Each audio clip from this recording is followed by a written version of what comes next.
Thanks for the introduction. Okay, to the ancient ones, a comparative approach to Burroughs, Lovecraft and Moore. I sometimes follow methodical, uncommon approaches, namely using the work of an author to extrapolate something about the text of a different author. It is called comparative literature, and unfortunately, it's a condition that's not treatable. In this particular case, I will use the recent work of a British comic book author to get a different perspective on an American author, while an obscure American author of weird fiction functions as point of connection. To be more specific, this paper takes the rather odd appearances of William S. Burroughs in the text next to last issue of the comic book series Providence by Alan Moore as a cue to start considering the relationship between Burroughs and Lovecraft, and ask the question in how far Moore's recent take on Lovecraft might help us to understand certain topics in Burroughs, mainly the position as a gay writer and as someone fascinated by pulp fiction. So, out of curiosity, who's familiar with the work of Alan Moore? That's not that. Okay. It's a good start. Okay, for everybody else. Alan Moore is one of the key figures of the British invasion of American comics. Yes, there was also a British invasion of American comics. And that happens in the 1980s and 1990s. Besides Moore's comics, one could name Neil Gaiman's Sandman, or the long-running Hellblazers, or Preacher. Preacher has been turned into a TV series recently, I don't know if you've seen it. They have been written by the British artists Garth Ennis and Warren Ellis, Steve Dillon and Peter Milligan. Although these artists were British and some of their work was clearly focused on British politics and history, especially, for example, Hellblazer or Alan Moore's V for Vendetta, many were set in the US with American figures. Watchmen was created by Moore and Dave Gibbons and published by DC Comics from 1986 to 87, and was revolutionized the superhero genre and changed US comic industry. The history of Moore's Providence begins actually in 1994 as a short story that Moore contributed to The Starry Wisdom, which is a collection of tribute stories to H.P. Lovecraft. Burroughs contributed to this collection the story Wind Die, You Die, We Die. Alan Moore's story The Courtyard was turned into a comic book miniseries in 2003 under Moore's supervision, and in 2010 Moore wrote a 4-issue sequel called Neonomicon. Providence is prequel and sequel to Neonomicon, published between 2015 and 2017. And this is a highly complicated story. I'm not going into that to try to make it easy. I hope it's understandable without it. All of these Lovecraft-related stories are published by a small American publisher, Avatar Press, that gave Moore full artistic freedom for it, and he used it.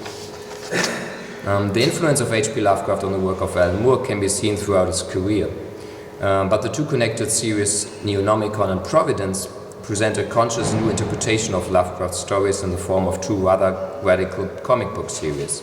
Especially the later work consists of several layers, not only retelling iconic Lovecraft stories, but commenting on Lovecraft's biography and his influence on 20th century culture. In this context, that we find Burroughs appearing in 3 panels. Alan Moore has made references to Burroughs before, most notably in Watchmen, where a newspaper is called Nova Express, and a character talks about the power of cut-ups for an entire page. But in Providence, Moore, for a moment, also reflects on the relation between Burroughs and Lovecraft. Although in his lifetime, Lovecraft was best what might be called an obscure writer, after his death and in the course of the 20th century, Lovecraft became the writer who is often credited with the invention of modern horror fiction. His work became the source for inspiration for a whole range of other writers. Michel Houellebecq wrote a long biographical essay about Lovecraft, and Stephen King contributed an introduction to the English translation of said essay. There are numerous attempts to make Lovecraft stories into movies, unfortunately most of them rather unsuccessful, which only contribute to Lovecraft's image as a pulp writer. Nevertheless, this influence on the horror genre can be detected in a majority of horror movies. But Lovecraft's image extends much further. There are role-playing games, computer games, plush toys in the form of his most famous monster named Cthulhu, all kinds of other merchandise, and of course there's the real version of his most famous creation, the fictional grimoire called the Necronomicon, which over the years developed a life of its own. I don't know, who has heard about the Necronomicon? Yeah, of course. And who has one at home? It's a trick question, good. Okay, the Necronomicon, supposedly written by the Mad Arab poet Abdul al-Zawad around 330 AD in Damascus, was referenced in the work of other artists, and people began to believe that it was a real book. One could remark rather cynically that part of the American dream is the motto, if someone wants to buy something, somebody will sell it. After the death of Lovecraft, several versions of the Necronomicon have been written and sold to the marks, as Burroughs would have said, but none was more successful than the so-called Simon Necronomicon, which was published in 1977 and is considered by many as the real deal. There has been even university professors who quote from it in all sincerity, and of course such a book intrigued Burroughs very much, and the meeting between Burroughs and the two authors of the Necronomicon is depicted by Alan Moore in the second panel that I will show you in a moment. This brings us to the question of where Moore and Burroughs might connect, and I would argue that the changing of perception through art is what both of them are interested in.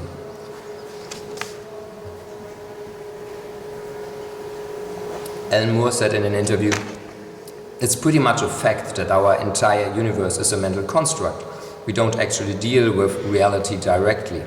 We simply compose a picture of reality from what's going on in our retinas, in the tympani of our ears and our nerve endings. We perceive our own perception, and that perception is to us the entirety of the universe. I believe magic is, on one level, the willful attempt to alter those perceptions." And this is the definition of magic with which Burroughs would go along, I would argue, and something Lovecraft achieved in a way when people perceived the Necronomicon as a real book, even some who never read Lovecraft in the first place. It's a definition of magic that Moore locates deeply embedded in Western culture as he casts himself in the role of Prospero in his series The League of Extraordinary Gentlemen.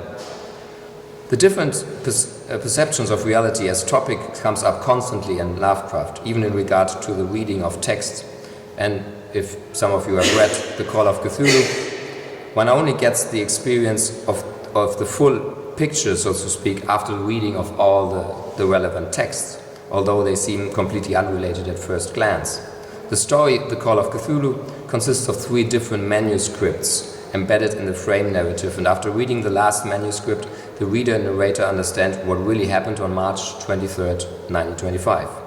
This insight gained by combining different texts is of course used by Burroughs for the creation of his collages. In his cut-up books, Burroughs works on his topic on 2 levels. The narratives are most someone getting control over the perception of reality. The motto "Storm the reality studio and retake the universe" has become somewhat synonymous with Burroughs in the last year, and it's probably no coincidence that one of the few articles on Burroughs that point to his relation to H.P. Lovecraft can be found in David Snyderman's Retaking the Universe, and there's also some in Naked Lunch at 50. At the same time, the cut-ups themselves make a unique reading experience that I would argue changes the perception of prose and text in general for at least the dedicated reader of Burroughs' cut-ups novels. And Burroughs himself explained the function of art as an alteration of perception, similar to how Alan Moore did it in several years. This is a rather long quote, but I thought it was worth it. Okay, I would say that the function of art, or in fact of any creative thought, is to make people aware of what they know and don't know. For example, in the Middle Ages, the people living living on the seacoast knew that the earth was round, but they believed the earth was flat. It took Galileo to come and tell them what they knew already, that the earth was round. When Cézanne first exhibited his canvases, people were so incensed they attacked the canvases physically. In some cases because it was something they weren't used to seeing. They didn't realize that it was a pier, just from a different angle, in a different light. Okay, then after the furor died down, and everybody accepts it, there's been an advance in awareness. People now know that the earth is round because they couldn't navigate without knowing it. Any child will now recognize the objects in a Cézanne painting. No one is even bothered by that. James Joyce made them aware of their own stream of consciousness and was accused of being unintelligible. But I don't think very many people would find it very unintelligible now, certainly not Ulysses. So that is my working definition of the function of art.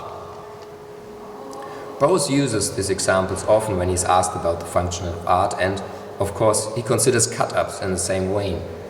Collage and montage techniques have been around in painting for about a century, and they have been applied to other forms like video and film as well. But it will probably take some more time until we regard them in a similar way we now look at an impressionist painting. Nevertheless, everyone who engages with Burroughs' cut-ups over a longer period of time will experience an alteration of his or her perception of text. Now we finally come to Providence. Okay, in Providence, Moore makes his point of changing perception and therefore reality itself very clear when Lovecraft's fictional world becomes reality in the course of the 20th century. Nevertheless, Moore also shows real events and highlights some connections between Lovecraft and Burroughs. This is the page where Burroughs first appears, and it's in the last panel here. The first panel shows Burroughs standing in the background, while in the foreground two paramedics bent over a dead man whose vomit suggests an overdose. The text in the panel is from an actual letter of Burroughs. It reads, "Dear Elm, a queer professor from Kansas City, Missouri, head of the anthropology department here at Mexico City College, where I collect my $75 per month, knocked himself off a few days ago with an overdose of goofballs. Vomit all over the bed. I can't see his suicide kick." Anybody know who that is?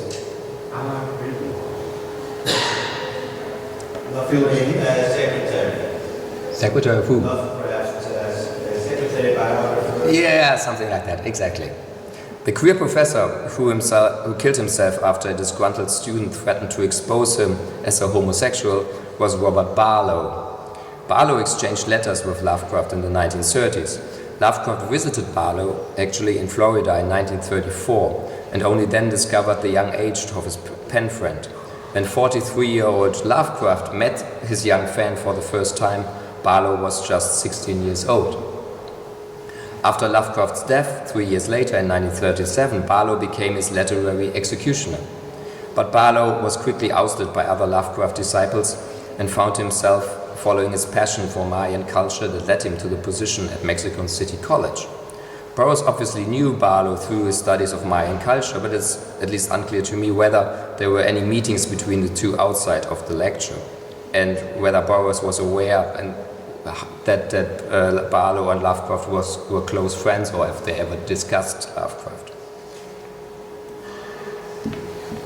The second panel, in which Burroughs appears, shows him dropping in, so to speak, to the printing of the Simon Necronomicon in 1977, and the speech balloon of Burroughs, "Cthulhu, maybe that's the one thing I'm doing, that's in this new thing I'm doing, I will use it," suggests Burroughs discovered or rediscovered Lovecraft before writing Cities of the Red Night. And I think he even wrote a blurb for some edition, or I'm not sure about that. Okay, and the third panel shows Burroughs on his deathbed, a cat on his chest, and I don't know if you can see it, it's this starry wisdom is in his lap. In the background we can recognize James Grauerholz. The picture seems to be intended as a statement by Moore about the importance of Burroughs for the continuation of Lovecraft's legacy. The picture actually appears as a kind of mirror image or fold in, meaning when you it's 4 pages in between, but when you take the pages up, you can see this. You have this is Lovecraft, 1937, on his deathbed, and there you have Burroughs, and when you look at the page from above, they lie head to head. And when I saw that, I said, okay, there's a statement here. He wants to tell us something, and I don't know exactly what it is, but I'm doing some guesswork. In Providence, Moore confronts Lovecraft's text with the historical reality of the 1920s, more specifically the reality of 1919. In a strange way, Lovecraft's stories tend to look back in time, which make them rather timeless, which is probably partly responsible for their continuing appeal to new readers. In a way, this out-of-time attitude of Lovecraft might be something Burroughs could relate to. Even in his more political texts, Burroughs rarely engages in the present. He prefers, quote, a 1920s movie. Burroughs' texts are full of references and even nostalgia for a bygone area. Sometimes these are references to his childhood, but there's something else going on. In the critical studies of Burroughs, there's often this silent question why he hasn't been an important figure in the gay rights movement during the 1960s and 70s. His texts seem to support such a role, and then again, maybe not. The only major attempt to solely look at the topic of homosexuality in Burroughs was written by Jamie Russell, and even he doesn't answer the particular question sufficiently, I would say. His thesis is that Burroughs reacts to the regulation of homosexuality in the post-war years, which seems questionable for the simple fact that Burroughs did not spend much time in the US in that time. And the time he did live in the US, he seemed concerned with very different matters, like his drug habit. Lovecraft, on the other hand, despised homosexuality. Sexuality in general seems to be avoided in his text. During his marriage, Lovecraft lived in New York City for a while, a place that he absolutely hated. Now, Alan Moore puts sexuality, homosexuality in New York front and center at his reinterpretation of Lovecraft's classic texts. The protagonist of Providence is a homosexual Jew in New York City, and especially the first issue is used to give the reader an impression of gay New York. George Chauncey's Gay New York, Gender, Urban Culture and the Making of the Gay Male World 1819 to 1940 that was used by Alan Moore for creating Providence might give us a new perspective on Burroughs as well. Chauncey's very meticulous research book presents a gay life in New York that was highly visible to the trained eye and very much part of the general urban experience.